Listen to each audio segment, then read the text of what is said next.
우리가 함께 볼 말씀은 시편 23편 1절에서 6절 말씀 같이 보겠습니다. 시편 23편 1절에서 6절 말씀. 여호와는 나의 목자시니 내게 부족함이 없으리로다. 그가 나를 푸른 풀밭에 누이시며 쉴만한 물가로 인도하시는도다. 내 영혼을 소생시키시고 자기 이름을 위하여 의의 길로 인도하시는도다. 내가 사망의 음침한 골짜기로 다닐지라도 해를 두려워하지 않을 것은 주께서 나와 함께 하심이라. 주의 지팡이와 막대기가 나를 안위하시나이다. 주께서 내 원수의 목전에서 내게 상을 차려주시고 기름을 내 머리에 부으셨으니 내 잔이 넘치나이다. 내 평생의 선하심과 인자하심이 반드시 나를 따르리니 내가 여호와의 집에 영원히 살리로다. 아멘. 우리는 5권의 시집인 시편을 보고 있는데 총 150편의 시 중에 몇 편을 함께 살펴보고 있습니다. 우리가 지난 시간에 지혜시로 분류하는 시편 1편과 탄식시로 분류하는 시편 3편, 그리고 여러 탄식시를 살펴보았다면 오늘은 신뢰시의 대표적인 시편 23편을 함께 묵상하려 합니다. 150편의 시들이 묶여있죠. 150편을 주제를 따라 묶어보는 거예요, 학자들이. 그래서 어떤 시는 찬양이 주제구나 해서 찬양시라고 부르죠. 탄식을 하고 있구나. 물론 개인적 탄식도 있고 공동체 탄식도 있지만 크게 묶어서 탄식시 이렇게 분류를 하는 겁니다. 지혜시 혹은 감사시, 회개시, 저주시, 메시아시, 예배시 등등 여러 가지로 분류를 하는데 한 편의 시에 하나의 주제만 등장하는가? 그렇진 않죠. 그렇다 보니 주제별로 묶는다는 게 만만치 않아요. 또 학자들에 따라서 달리 보는 경우도 있습니다. 예를 들면 C.S. 루이스가 시편에서 가장 위대한 노래다라고 시편 19편을 소개하고 있어요. 세상에서 가장 아름다운 노래라고까지 극찬하고 있는데 제가 시편 19편을 읽어드릴 테니 우리 함께 보면서 과연 이 시는 어느 시로 분류하면 좋을까? 여러분도 한번 생각해 보세요. 시편 19편. 하늘이 하나님의 영광을 선포하고 궁창이 그의 손으로 하신 일을 나타내는도다. 날은 날에게 말하고 밤은 밤에게 지식을 전하니 언어도 없고 말씀도 없으며 들리는 소리도 없으나 그의 소리가 온 땅에 통하고 그의 말씀이 세상 끝까지 이루도다. 하나님이 해를 위하여 하늘에 장막을 베푸셨도다. 해는 그의 신방에서 나오는 신랑과 같고 그의 길을 달리기 기뻐하는 장사 같아서 하늘 이 끝에서 나와서 하늘 저 끝까지 운행하며 그의 열기에서 피할 자가 없도다. 여호와의 율법은 완전하여 영혼을 소성시키며 여호와의 증거는 확실하여 우둔한 자를 지혜롭게 하며 여호와의 교훈은 정직하여 마음을 기쁘게 하고 여호와의 계명은 순결하여 눈을 밝게 하시도다.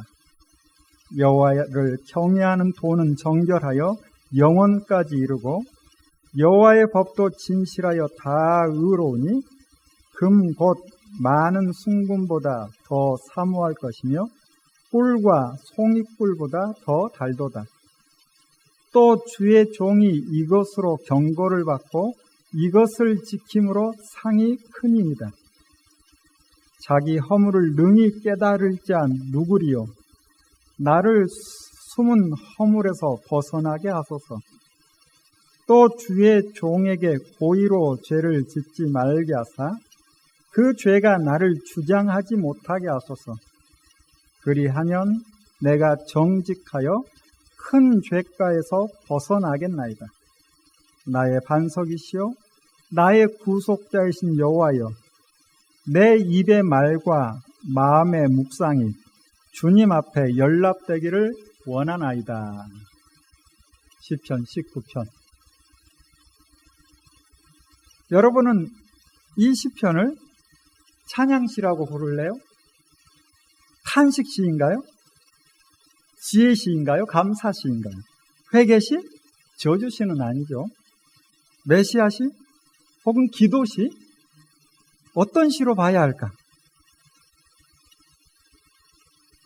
이 시를 남긴 다윗은 하나님이 하늘을 통하여 영광을 선포하고 하나님의 손으로 하신 일을 궁창을 통해서 드러낸다라고 하나님을 찬양하고 있죠. 그래서 찬양시로 볼 수 있을 것 같아요. 그런데 7절부터 보면 여호와의 율법이 어떤 기능이 있는지 알려주고 있어요. 이런 내용은 지혜시로 분류합니다. 그리고 12절부터는 나를 숨은 허물에서 벗어나게 해주시고 고의로 죄를 짓지 말게 하사 그 죄가 나를 주장하지 못하게 하소서 기도하고 있죠. 그러니 기도시로 봐야 할까요? 무슨 이야기를 하고 싶어 하는가? 한 편의 시 속에 찬양과 지혜와 기도가 다 담겨 있으나 하나의 중심적인 주제가 뭘까? 학자들은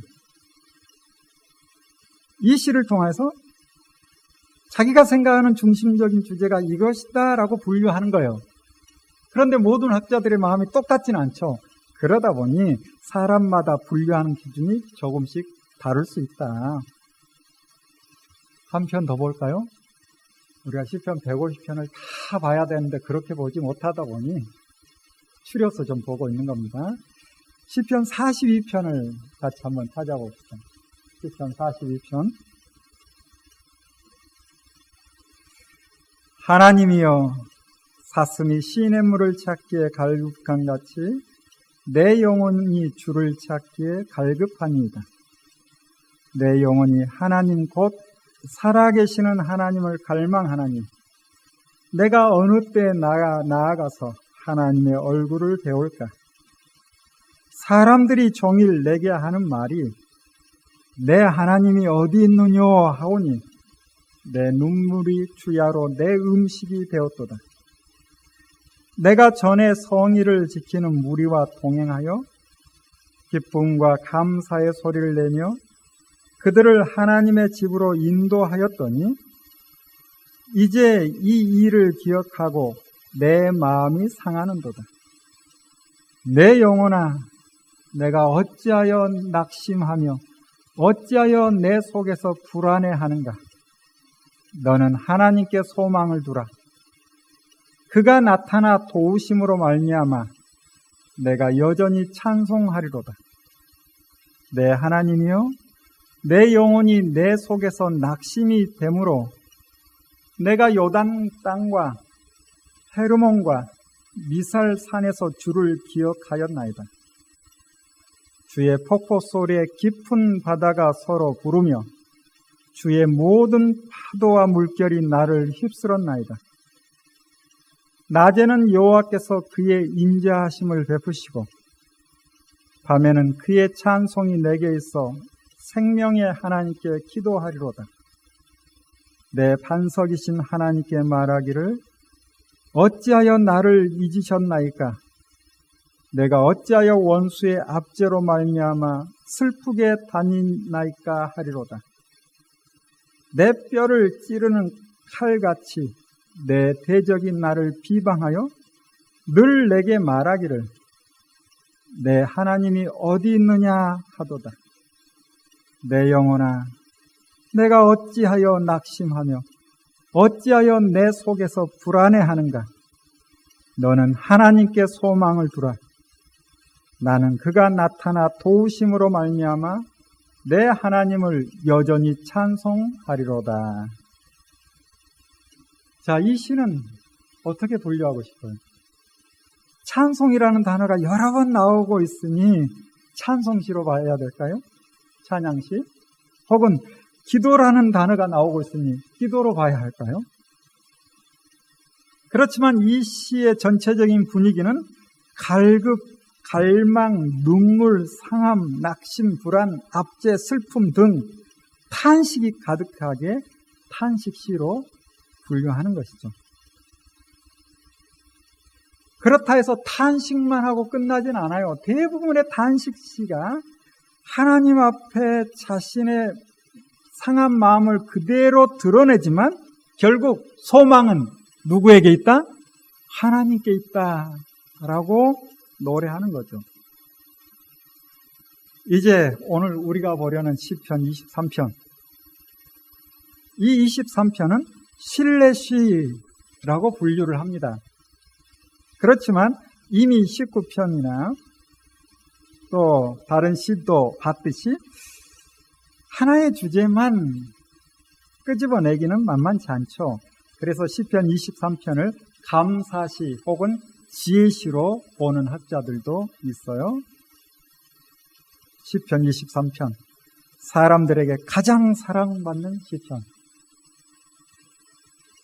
여호와는 나의 목자시니, 여호와는 나의 목자시니만 누군가 말을 해도 내 평생의 선하심과 인자하심이 반드시 나를 따르리니 내가 여호와의 집에 영원히 살리로다 라고 이 시를 우리는 다 읊조릴 수 있죠.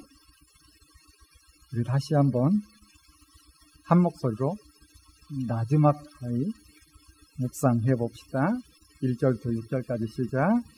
여호와는 나의 목자시니 내게 부족함이 없으리로다. 그가 나를 푸른 풀밭에 누이시며 쉴 만한 물가로 인도하시는도다. 내 영혼을 소생시키시고 자기 이름을 위하여 의의 길로 인도하시는도다.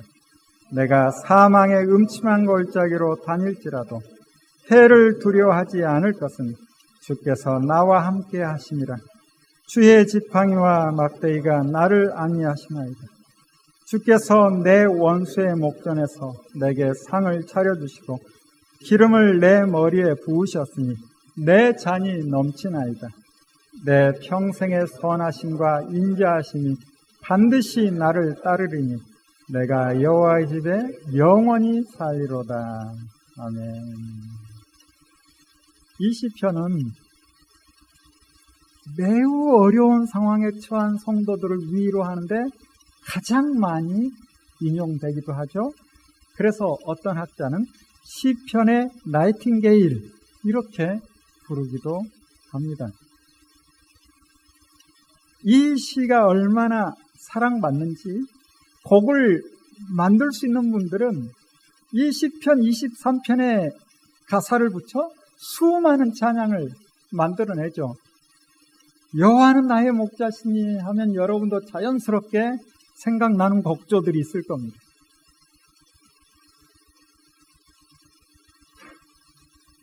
표제를 보면 다윗의 시라고만 소개하고 있어요.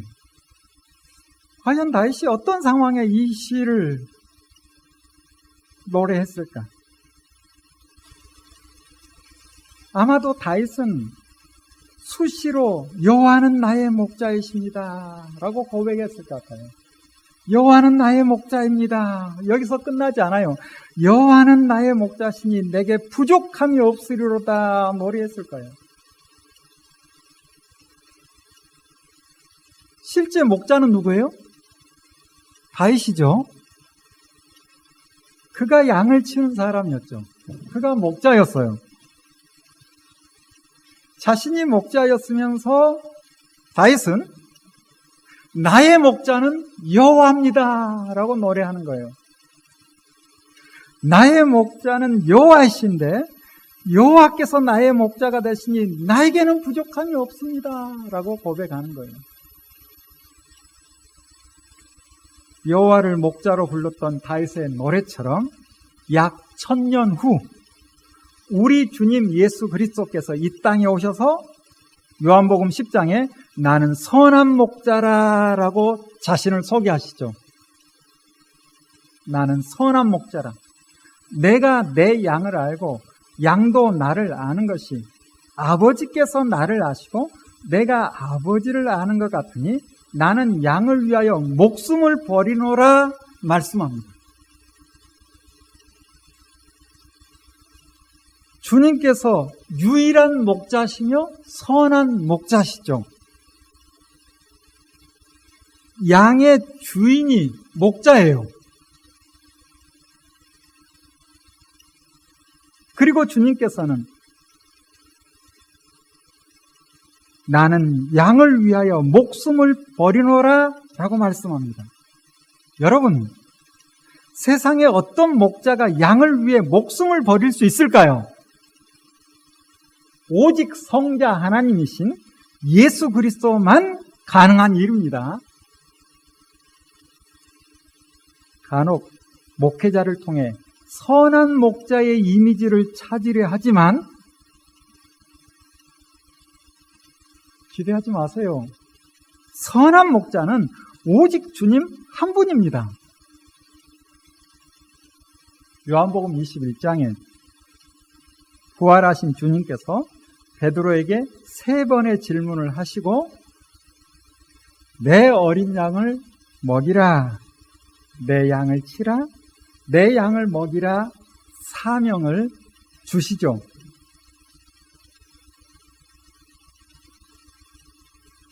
주님께서 목자시기 때문에, 주님께서 양의 주인이시기 때문에 베드로에게 목자의 일을 맡기면서 하신 말이 뭔가 내 어린 양을 먹이라는 거예요. 내 양을 치라는 거예요. 내 양을 먹이라는 거예요. 그러면 이 양은 베드로의 양이에요? 예수님의 양이에요? 예수님의 양을 베드로에게 맡긴 거죠. 그러면 자기가 맡았다 해서 자기가 주인이 되는 거예요? 아니요. 주인이 되는 건 아니에요. 일꾼이 되는 거예요. 누구의 일꾼? 예수님의 일꾼. 그래서 주의 종 그런 표현하죠. 주의 종 이 말이 높임말처럼 생각되는 분도 있겠지만 주님께서 양과 같은 주님의 백성들에게 주님의 말씀을 가르치도록 양 무리 중에 몇을 뽑아 처음에는 베드로지만 그 후에는 여럿을 뽑아 목자의 일을 맡겼죠.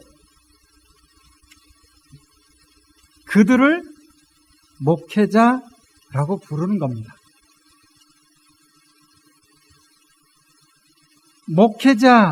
목자라고 생각할 수 있겠지만 물론 목자일 수 있어요. 그러나 선한 목자는 오직 주님만이 선한 목자시죠. 그래서 우리는 함께 주님을 바라봐야 하는 거예요.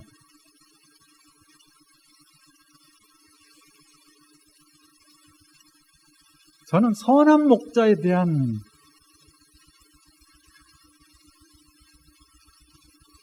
기대를 가지고 내가 선한 목자가 돼야 되겠다.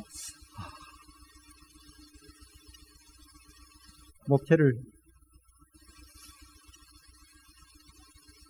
우리 하이샬롬 교회에서 예전에 동부중앙교회 한 15년가량 나는 선한 목자 하면 할수록 나는 선한 목자 내가 다가갈 수도 없구나 라는 생각을 해봅니다. 단지 그래도 목사인데 목회자인데 목자는 되겠지라고 생각하면서 달려왔는데 해보니 목자? 이것도 쉽지 않구나.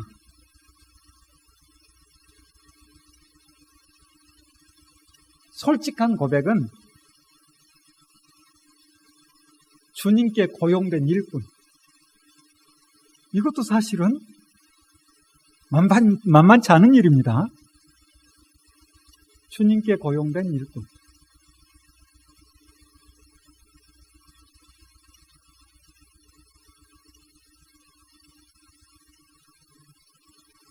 내가 주님께 고용됐는데 주님이 원하시는 방향으로 주어진 일을 감당하는가? 아니면 내 마음대로 하고 있는가? 이게 이제 중요한 거죠. 이게 중요한 거죠. 여러분, 요한복음 10장에 나는 선한 목자라 주님께서 말씀하시면서 선한 목자와 대비되어서 사꾼이 나오죠. 사꾼이 나와요. 그런데 이 사꾼 하면 이미지가 꼭 사기꾼 이런 이미지가 있는 것 같아요. 그러나 헬라어를 통해서 보면 품꾼 이렇게 번역하는 것이 말 그대로 우리말 사전을 여러 번 찾아봐도 사꾼은 고용된 품꾼이에요. 고용된 일꾼이에요. 사꾼은 사기꾼이 아니에요. 대신 사꾼은 목자가 아니에요. 고용된 거예요. 더 엄밀하게 생각을 해보면 목회자, 목자 이게 맞나? 라는 고민도 많이 들어. 시편 23편 보면서 여호와는 나의 목자, 여호와께서 목자신데 지금 현대 목회자가 목자인가? 다른 목회자 생각하지 않고 내 자신을 보면서 내가 목자인가? 생각을 해보니 아무리 생각해도 나는 목자가 아니라 목자도 여호와께서 목자시고 나는 일꾼이구나. 일꾼인데 어떤 일꾼? 고용된 일꾼. 누구에게? 주님께 고용된 일꾼. 요한복음 10장으로 하면 사꾼. 표현이 과격하게 느껴지나요?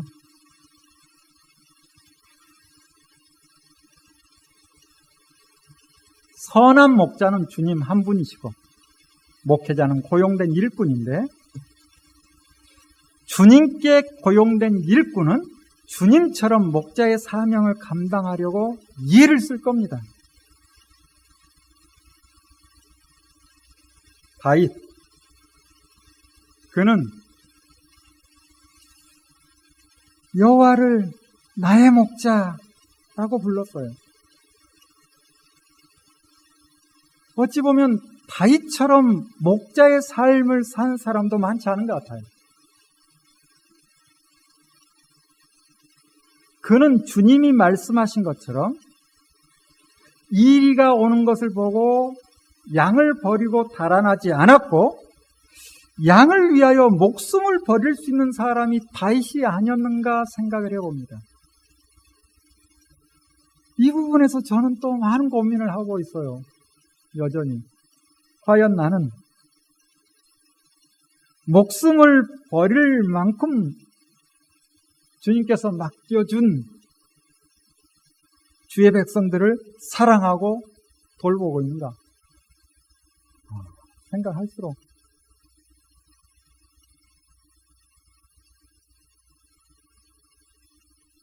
자신이 없어요.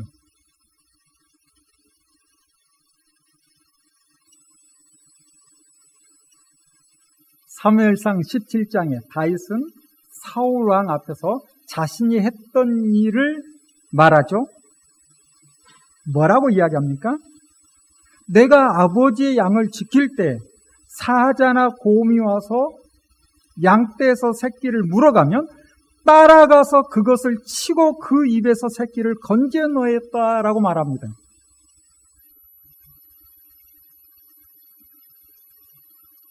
양을 위하여 목숨을 버릴 정도로 다윗은 자신의 일에 최적화된 사람이에요. 어려서부터 용사였다. 태어날 때부터 아니죠.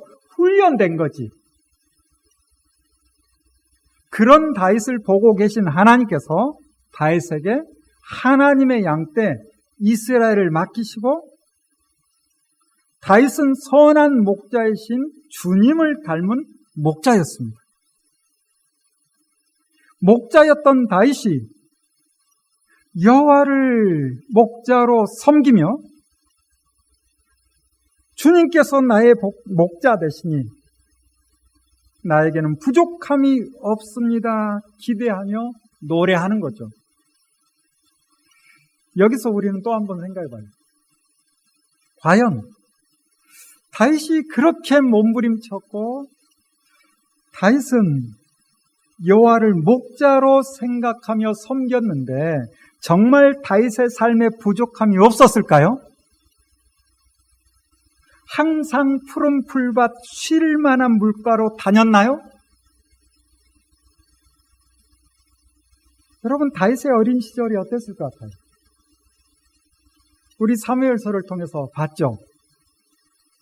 민족의 지도자 사무엘이 다윗의 집에 왔습니다. 아버지 이새의 집에. 아버지는 다른 아들들, 7 아들들은 다 성결하게 하고 제사에 청하고 함께 식사 자리에서 잔치를 벌이는데 막내였던 다윗은 어디 있어요?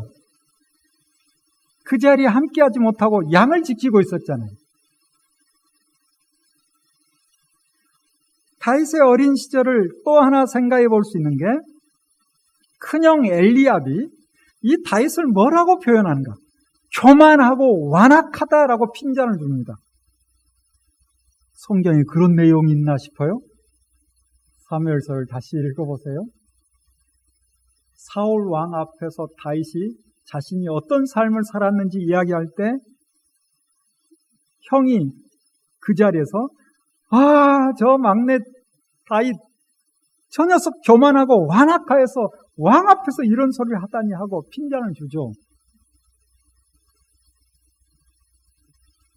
이런 장면을 볼 때 다윗의 어린 시절 아버지와 형들은 다윗의 진가를 제대로 파악하지 못한 거예요. 항상 푸른 풀밭, 쉴 만한 물가, 부족함이 없는 삶 아니었어요. 그가 사무엘을 통해서 기름 부음 받아요. 왕의 자리로 한 걸음 한 걸음 나아갑니다. 사울의 사위가 되었어요. 이제 푸른 풀밭, 쉴 만한 물과 부족함이 없는 삶을 살 것 같죠. 그러나 장인인 사울은 다윗을 죽이려 합니다. 그래서 아는 것처럼 약 10년의 억울한 도망자 생활을 한 사람이 다윗입니다. 그의 삶은 푸른 풀밭, 쉴 만한 물가로 대변할 수 없고 오히려 사망의 음침한 골짜기 같았어요. 그런데도 다윗의 고백은 무엇인가? 여호와는 나의 목자시니 내게 부족함이 없으리로다 노래합니다.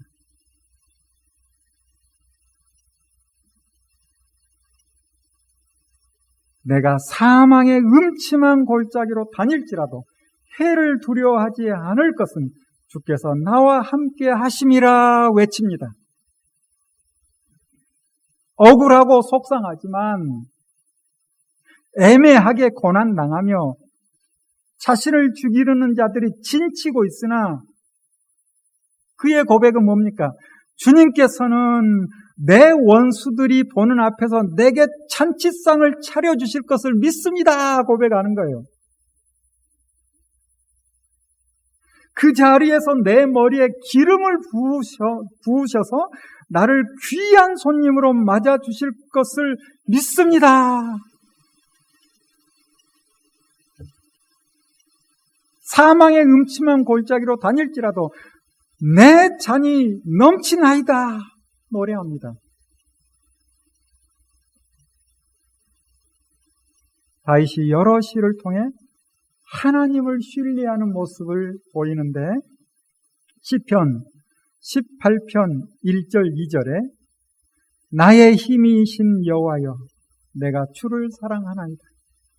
여호와는 나의 반석이시요 나의 요새시요 나를 건지시는 이시요 나의 하나님이시요 내가 그 안에 피할 나의 바위시요 나의 방패시요 나의 구원의 뿌리시요 나의 산성이시로다. 다윗이 하나님을 얼마나 사랑하며 신뢰했는지 알 수 있는 노래죠. 시편 62편에서도 다윗의 마음이 잘 드러나는데 우리 시편 62편의 시를 한번 볼까요? 제가 읽어드려 봅니다.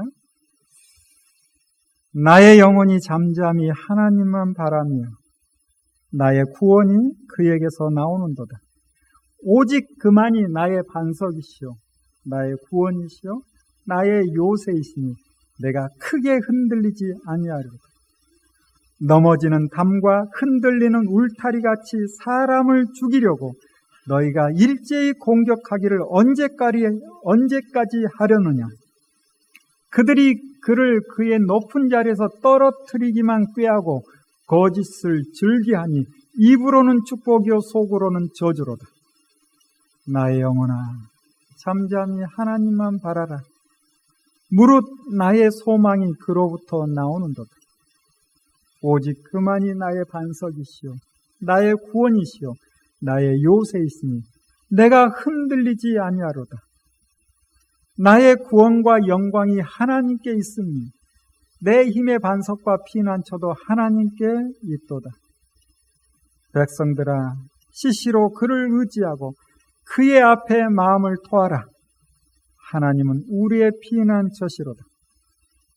아 슬프도다. 사람은 입김이며 인생도 속임수이니 저울에 달면 그들은 입김보다 가벼우리로다. 포악을 의지하지 말며 탈취한 것으로 허망하여지지 말며 재물이 늘어도 거기에 마음을 두지 말지어다. 하나님이 한두 번 하신 말씀을 내가 들었나니 권능은 하나님께 속하였다 하셨도다. 주여 인자함은 주께 속하오니 주께서 각 사람이 행한 대로 갚으심이니이다. 다윗은 어떤 어려움 속에서도 하나님이 하실 일을 기대하며 그분을 바라보며 노래합니다. 그가 사망의 음침한 골짜기를 다녔지만 두려움이 없었던 것은 전적으로 하나님을 신뢰했기 때문에 가능한 일이죠. 그래서 그는 어떤 고난 속에서도 고백하기를 내 평생의 선하심과 인자하심이 반드시 나를 따르리니 내가 여호와의 집에 영원히 살리로다 노래합니다. 다윗이 고백했던 목자 되시는 여호와께서 우리를 사랑하사 이 땅에 오셔서 선한 목자의 모습을 보여주셨고 요한복음 15장에서는 너희는 내가 명하는 대로 행하면 곧 나의 친구라 하시며 이제부터는 종이라 부르지 않고 친구라 말씀하십니다. 다윗이 고백했던 여호와는 나의 목자, 목자 히브리어로 로이, 여호와 로이, 여호와는 나의 목자, 여호와 로이. 여기 목자로 번역된 히브리어 로이는 라라는 동사에서 온 거예요. 라. 이 라라는 뜻은 풀을 뜯기다, 먹이다라는 의미도 있지만 사귀다, 친구가 되다라는 의미도 있어요. 그래서 라에서 친구라는 뜻을 가진 레아라는 단어가 파생되는 거죠. 레아는 친구, 동무, 동료, 이웃 이런 뜻을 가지고 있습니다. 다윗은 여호와는 나의 목자, 여호와 로이 라고 노래했으나 선한 목자이신 우리 주님께서는 우리를 친구로 불려주셨죠. 그래서 여호와가 우리의 친구와 같이 우리 곁에 다가오신 거죠.